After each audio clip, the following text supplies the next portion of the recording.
everybody, and welcome back to another episode of Confessions from the Home Office. I'm Wendi Hill, and every week I bring you an episode about working from home or a marketing topic, or today, I have a great guest. So my friend Doug Stout is here today. Doug, how long have we been friends? Over 15 years? I would say at least 15 years. Absolutely. Yeah, so we're both in Greenville, South Carolina, and Doug is a franchise coach. And a lot of you probably do know what a franchise coach is, but a lot of you probably don't. So, with that, I'm going to see if Doug will do a quick introduction about what he does. Hey, everybody. My name is Doug Stout. I've been a franchise coach for the last 20 years. It's hard to believe it's been 20 years. I have also owned franchises over the last 20 years. So, it's been a great ride into franchising. I help people explore franchise ownership for free. No, that's awesome. When I first met Doug and he told me that, I'm like, how do you do that? But once I learned more about the industry, it's actually really cool how you take people through the process. So you've been on both sides, like you said. You've been a franchise coach this whole time, and you've been a franchisee. So what made you initially choose to be a franchise coach? So, funny story. I was 35 years old. I'm 55 now. I had gotten laid off for the second time in 18 months. And it wasn't because of me. One company got bought out. The other company ran out of money. I was looking for a better way. One of my best friends had bought a franchise the year before, which was a wheel repair business. And I always thought franchising was food. And I'm like, I don't want to do food. But I saw him, doing what he was doing. So I'm like, okay, let me explore it. There was actually a franchise seminar here in Greenville 20 years ago. So I went to it. And I ended up finding a franchise to help people find the right franchise. And that's how I got into this. So tell us about the franchise that you own now. So the franchise that I own now is called Freecoat Nails. I own it with my wife. It's an organic nail salon franchise, which I never thought I would own an organic nail salon franchise. Yeah. I don't do my nails. I need to visit them. But we wanted to get into something where it was manage the manager. We have a manager that runs it for us. We manage her, so we're semi-absentee. We're in our business about 15 hours a week. And it's worked real well with our lives. It's just something that we saw there was a good niche market here in Greenville. It needed, because there was no organic nail salon franchises. There's a nail salon franchise at every corner, but not an organic one. And that's how we ended up in it. Well, and I know it's doing well because I see it all over Instagram from different influencers and people that go and they tag freecoat. So it seems like it's going really well. It is. It's been fun. We've had it now for 2.5 years. It's grown every year, and we started small, and we're up to 17 employees now. 17? 17. Wow. Yeah. So how long did it take you to get to the point where you could hire a manager to run the franchise? From day one, we purposely did it that way. It was made to be semi-absentee, have a manager run it, kind of like your Great Clips, Sport Clips type franchises, which are, those owners are all semi-absentee. So this was set up the same way. That's great. So all the years that you've been a franchise coach and talking to people on the phone every day and walking them through, what's the most common misconception that you encounter when you're advising them, and how do you get through that? Most people think you need to have an expertise in a business field in a franchise in order to buy the franchise. So I always go back to, hey, McDonald's, you never see an owner of McDonald's in their store. They run it, manage the manager. I placed somebody in a automotive windshield repair franchise up in Charlotte. Okay. He was an investment banker, knew nothing about windshield repair. So you don't need to know what you're getting into. You're a business owner. You're going to be running a business. The franchisor is going to teach you how to run that business and the things that you need to know. Now, you need to believe in the product and service of that business, absolutely, but you don't need to have expertise in it. No, I think that's good. I mean, a lot of people think that they've got to be, if it's automotive, they should have been a mechanic for years, or if they go into like expense reduction, they should have been, a financial person in a company. And there's so much training out there. I mean, a franchise is not going to bring somebody in as a franchisee that they don't think is going to succeed. So.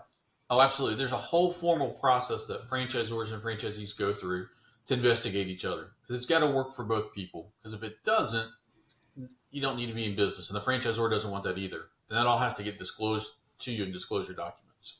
So I know you've owned other franchises in the past, but between that and freecoat, is there a significant challenge you faced, and how did you overcome that? And then how have you used that when you're talking to prospects and your clients working through the process? So if you look at, sometimes getting out of my own way, the franchise is a proven business model. So if you bought a business to make chocolate chip cookies, you got to follow that recipe. You can't put salt in for sugar, raisins in for chocolate chips. You got to follow the plan. And sometimes I've gotten sidetracked where I did not do that. And so, I've gone to the franchisor and said, hey, what am I doing wrong here? What's going on? And they definitely will help you out. But staying true to the business plan. That's good advice. So, what do you think is a surprise that new franchisees come across, even after you've worked with them, coached them, they've gone through all the training with the franchisor? What do you feel like is a consistent thing that new franchisees come back and say, "Oh, I was surprised about this"? I think a couple of things. One, the level of training and support they're going to get, and also the level of camaraderie amongst the franchisees. It's not like corporate America where it's almost like everybody's against each other. Right, Everybody's in the same boat. Everybody wants to help each other succeed. And the amount of help and support that's there.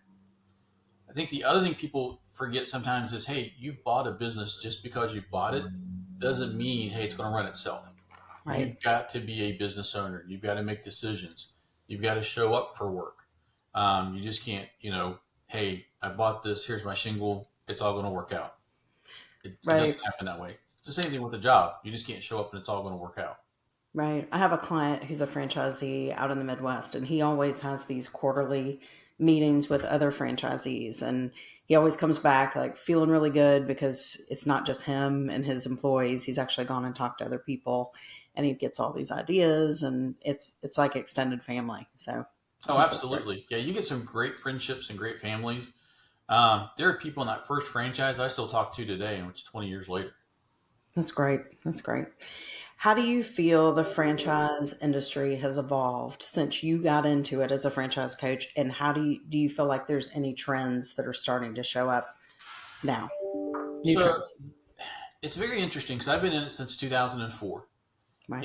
As I got into this, we've gone through a lot of different economic cycles. Right. Um, One of the tried and true industries has always been home services, which is still does great today. But one of the big trends I see people getting into and that's growing now is things dealing with health and wellness. Okay. Those are very big trends going on right now. People want to take care of themselves. They want to go through eat right. They want to exercise right. They want to understand, hey, what's my body doing? How do I, live longer? And things in medical also, have done very well. So those are growing trends that I see happening in franchising now. That's great. I know we had talked one time about like these IV drip bars and these different things are those still popular? Yeah, those are still popular. There's one down on Augusta Road here in Greenville that's called oh shoot, I just forgot the name of it, Drip Bar, and it does very very well. Um, if you look at, there's a lot of things being combined now. So like Restore up on Woodruff Road, they have a lot of different things that you can do from cryo to IVs to infrared I therapy did to a see lot of that. Yeah. yeah. So there's a lot of things being combined there, so people can kind of pick and choose. So, is there anything else that will ever go in with Free Coat, or are they just strictly organic nails and will just stay that way? We're going to be strictly that. Now, we do have waxing, so we do get into some waxing and things like that. Again, non-toxic products, but that's typically what we're going to be doing. That's very great. That's good. Mm-hmm. So, when you're talking to potential franchisees, how can you tell if somebody's either ready to be a business owner or maybe they're not? If they're following my process, to be honest with you, Okay. um, if you're serious and you're working with me, we have scheduled meetings, we have scheduled follow-ups. The franchisors have scheduled meetings with you. If you're missing meetings, constantly rearranging your schedule for me or with the franchisors, it's probably not a good time for you to be a business owner because you're not willing to follow a process and deliver on what you said you're going to do. And the franchisors look at that. Hey, things do come up, so that's okay. But if you're missing meetings, not doing the homework assignments, things like that, is probably not a good time for you. So, and I know this probably varies with every person, but how long does this process take? So, somebody reaches out to you, they say they want to buy a franchise. About how long is it going to be before they're ready to go? 3 or 4 months. It's Okay. not an overnight process. We can get the bulk of the information and people will know, hey, this is the right franchise for me, probably in about 2 months if we're meeting once a week, and then meeting with franchisors. And then by the time we, round up funding and things like that, just, 3 or 4 months, but usually 4 months. That's really not bad for somebody to be making a huge decision about their future. No, So, it's not bad at all. Now, if it's a retail, they're not going to be open, but right. they'll be at that decision. They'll know, hey, is this the right franchise for me? What the funding looks like, and they'll have the whole picture. Okay. That's good to know. Good to know. So, if you could go back and give yourself one piece of advice from when you were first starting out as a franchisee, Hmm. what would it be? Breathe sometimes. You know, that first 18 months, I put a lot of anxiety and pressure on myself, Right. and I was learning something new, totally new for me. So probably giving myself a chance to breathe would probably be the big thing. So, tell people how to find you, what group you're working with, all that. Sure. So I'm with the group called the Perfect Franchise. You can definitely find me on LinkedIn. Google Doug Stout. You'll find me on LinkedIn there. You can always call me at 864-346-5277, or my email is doug@theperfectfranchise.com. That's great. I know if I'm ever ready to buy a franchise, I will work with Doug because he is by the book. He's a straight shooter, and it's very transparent about things. So Oh, thanks. that's good. That's good. You've had a good 20 years in the business. Are you still enjoying it? Oh, absolutely. I'm planning on being in another 20 years. Oh, Yeah. really? That's Hmm. great. That's You know, great. yeah, I still have a 10-year old, so I got to get her through college and married and everything. I keep But forgetting about that. I keep thinking she's tiny. When you told me 10 the other day, I thought you got to be kidding me. nah, she's grown up too fast. I'm finding that out. I know. You're going to blink and she's going to be going to college. Just wait. Yeah, I know. That's gonna be sad. But that's all right. She's loving life and she's doing great. Oh yeah, she's a happy girl. Happy Mhm. girl. Well, Absolutely. thank you so much for giving us just kind of a quick overview of being a franchise coach and franchisee. I think a lot of people, like you said, think about fast food, and it's so much more. How many categories do you think there are in franchising? So there's about 6,000 franchisors now and about 200 different business categories. That's crazy. So just about everything is a franchise at this point. Absolutely. That's good. That's good. Well, I'll put Doug's contact information if you didn't catch that in the show notes, and definitely give him a call, even if you just have a question about the franchise industry. I know he's always willing to talk and answer questions. Absolutely. Thanks for Well, having me on. no, that's great. So that's it for this quick episode of Confessions from the Home Office, and I'll be back next week.